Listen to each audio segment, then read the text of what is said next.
सुजस आवाज राजस्थान, एक आवाज जो हमेशा आपके साथ, जन जन के साथ हाजिर है। ताज़ा तरीन पेशकश।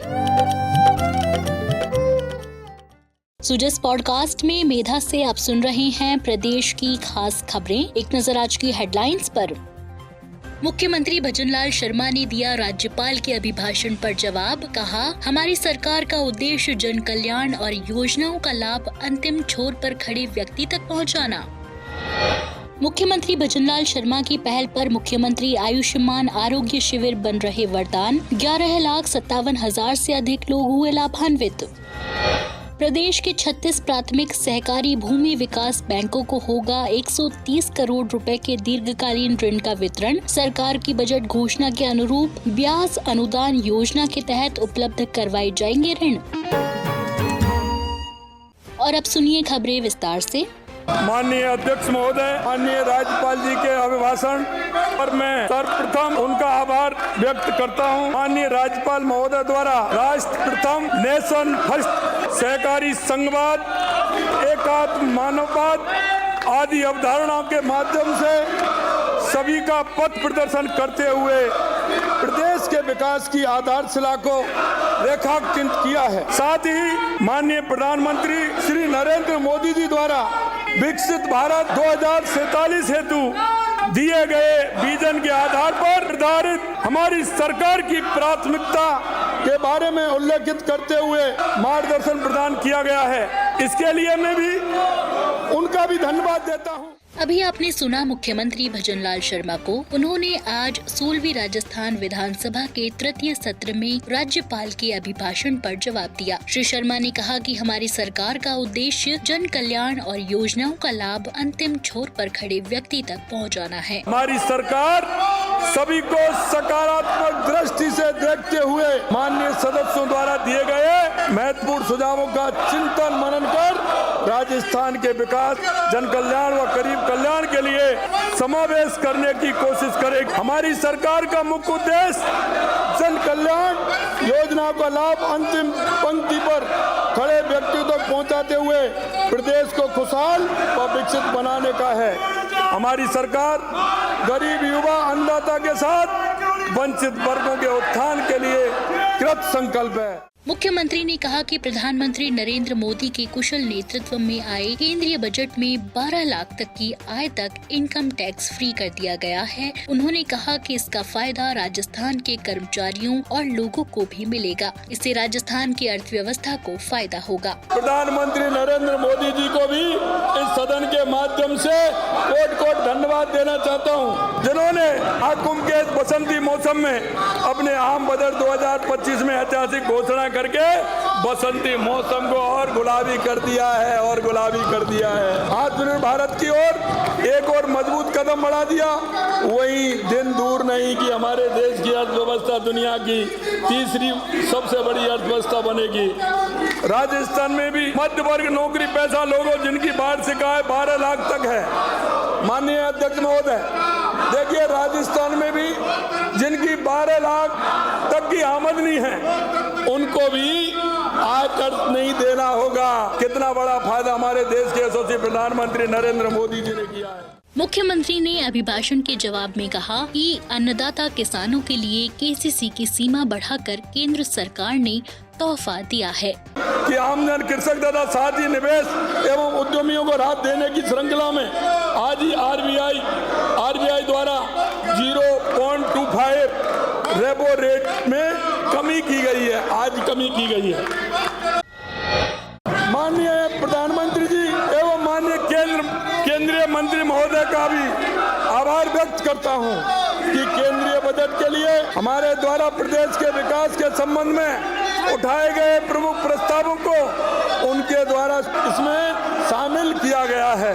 ये डबल इंजन की सरकार है और ये हमारे अनुरोध पर जेजेएम की अवधि बढ़ाकर हमारी पहल पर 2028 तक बढ़ाने का काम हमारी केंद्र की सरकार ने किया है। मुख्यमंत्री भजनलाल शर्मा की पहल पर प्रदेश में आमजन को निकटतम चिकित्सा संस्थान पर बेहतर चिकित्सा सुविधाएं उपलब्ध कराने के उद्देश्य से चिकित्सा एवं स्वास्थ्य मंत्री श्री गजेंद्र सिंह खीवसर के निर्देशन में गत 15 दिसंबर से 31 जनवरी तक 3219 मुख्यमंत्री आयुष्मान आरोग्य शिविर आयोजित किए गए। इन शिविरों में 11,57,000 से अधिक लोगों को विभिन्न तरह की स्वास्थ्य स्क्रीनिंग उपचार के साथ आभा ई-केवाईसी, आभा कार्ड वितरण, फूड सैंपल लेने और फूड लाइसेंस जारी करने सहित अन्य सेवाओं से लाभान्वित किया गया। चिकित्सा एवं स्वास्थ्य मंत्री श्री खीवसर ने बताया कि इस अवधि के दौरान प्राथमिक स्वास्थ्य केंद्रों और सामुदायिक स्वास्थ्य केंद्रों पर प्रथम स्तर के मुख्यमंत्री आयुष्मान आरोग्य शिविर आयोजित किए गए। इन शिविरों में 37 प्रकार की स्वास्थ्य जांचें और जिला अस्पताल स्तर पर उपलब्ध दवाइयों से रोगियों को उपचारित किया गया है। उन्होंने बताया कि यदि किसी मरीज को सर्जरी या आवश्यक उपचार की आवश्यकता है तो उन्हें रेफर कर इलाज उपलब्ध कराया जा रहा है। फॉलो अप और रेफरल शिविरों से विशेषज्ञ चिकित्सकों की सुविधाएं उपलब्ध है और दिव्यांग जनों की UDID कार्ड बनाए जा रहे हैं। राज्य भूमि विकास बैंक प्रदेश के 36 प्राथमिक सहकारी भूमि विकास बैंकों को 130 करोड़ रुपए के दीर्घकालीन ऋण वितरण करेगा। सहकारी राज्य मंत्री स्वतंत्र प्रभार गौतम कुमार दत्त ने बताया कि राज्य के सभी जिलों के किसानों और लघु उद्यमियों को अब सहकारी भूमि विकास बैंकों के माध्यम से दीर्घकालीन कृषि और अकृषि ऋण उपलब्ध हो पाएंगे। सहकारिता मंत्री ने बताया कि कृषकों और लघु उद्यमियों को ये ऋण राज्य सरकार की बजट घोषणाओं के अनुरूप क्रमशः 7% और 5% ब्याज अनुदान योजना के तहत उपलब्ध कराए जाएंगे। उन्होंने बताया कि नाबार्ड से पुनर्वित्त के अभाव में काफी समय से अधिकांश भूमि विकास बैंकों द्वारा इन योजनाओं के अंतर्गत ऋण वितरण नहीं हो पा रहा था। विगत दिनों नाबार्ड द्वारा पुनर्वित्त जारी करने और NCDC द्वारा ब्याज दरों में कमी किए जाने के परिणाम स्वरूप अब ऋण वितरण संभव हो सकेगा। श्री दत्त ने बताया कि राज्य सरकार द्वारा ब्याज अनुदान उपलब्ध कराए जाने के फलस्वरूप भूमि विकास बैंकों द्वारा वितरित दीर्घकालीन कृषि ऋण मात्र 5.05% और दीर्घकालीन अकृषि उत्पादक ऋण मात्र 7.05% की ब्याज दर पर उपलब्ध होगा।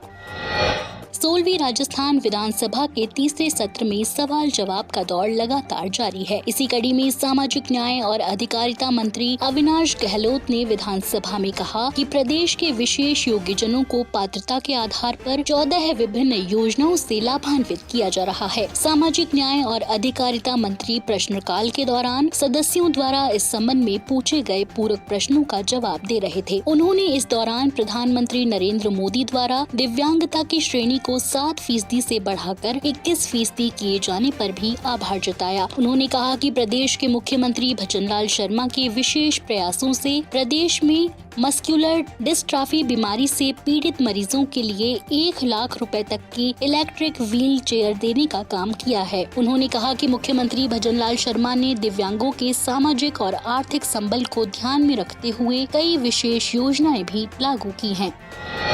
सहकारिता राज्य मंत्री स्वतंत्र प्रभार गौतम कुमार दत्त ने कहा कि राजसमंद विधानसभा क्षेत्र में कुल 50 ग्राम पंचायत है। इनमें से 42 में बहुउद्देशीय ग्राम सेवा सहकारी समिति संचालित है। उन्होंने आश्वस्त किया कि शेष 8 ग्राम पंचायतों में भी प्रस्ताव प्राप्त होने पर नवीन बहुउद्देशीय ग्राम सेवा सहकारी समिति की स्थापना की जाएगी। सहकारिता मंत्री प्रश्नकाल के दौरान सदस्य द्वारा इस संबंध में पूछे गए पूरक प्रश्नों का जवाब दे रहे थे। हमारी सरकार ने सहकार से समृद्धि योजना के अंतर्गत प्राथमिक सहकारी समितियों को बहुउद्देशीय और बहुआयामी बनाने के लिए कई नवाचार प्रारंभ किए हैं, जिनसे सहकारिता आंदोलन को मजबूती मिलेगी। एवं प्रमुख नवाचार और पहलों में पैक्स को कॉमन सर्विस सेंटर के रूप में स्थापित किया गया है। लगभग राजस्थान में 5096 कॉमन सर्विस सेंटर स्थापित किए गए हैं।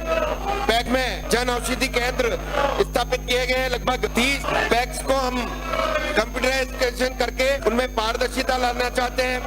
लगभग 2576 गोले हो चुके हैं। प्रधानमंत्री किसान संबंधी केंद्र के रूप में कार्य कर रही है और इसमें लगभग हमारी 4000 पैक काम कर रही है। पैक्स को हम किसान उत्पादक संगठन के रूप में भी विकसित करने का काम कर रहे हैं। तो आज के सुजस पॉडकास्ट में इतना ही। मेधा को दीजिए इजाजत, कल फिर होगी आपसे मुलाकात। तब तक के लिए नमस्कार।